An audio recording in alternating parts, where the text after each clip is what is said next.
What's up, everybody? I'm Gabe Casper, and this is 3 Minutes or Less. So my favorite soccer player of all time is a guy named Clint Dempsey. He was an amazing goal scorer and is one of the few American soccer players we've ever had who just had what I'd like to call swagger on the field. That said, there's a somewhat infamous story about him during the 2018 World Cup qualifying cycle. At this point in the cycle, the U.S. was not doing great. They were down in the standings, and they really needed to improve if they were going to qualify for the World Cup. On top of that, it was rumored that at that time, the coach, Jurgen Klinsmann, had lost the locker room. And so one of the veteran players, Michael Bradley, approached Clint Dempsey, who was the captain of the team at that time, in hopes of asking him to sort of join him in rallying the team and getting them motivated to qualify.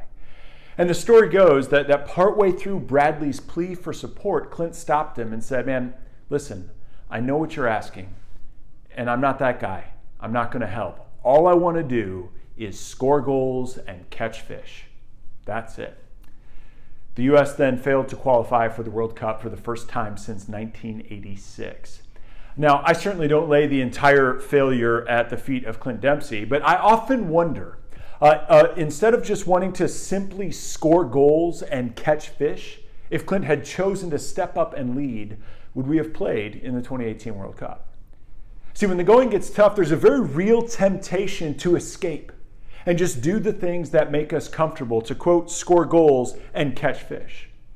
I notice this in myself, that as a leader, when things are stressful for me, I find myself just wanting to preach and, ironically enough, watch soccer.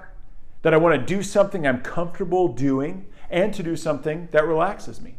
Now, obviously, there's a place for that, right? We should play to our strengths, and we should take time to rest and relax and recharge. But as we saw in our story with my boy Clint, escaping responsibility when others depend on us leads to serious consequences. This is why things like integrity matter so much. In the Sermon on the Mount, Jesus says, "Let what you say be simply yes or no. Anything more than this comes from evil."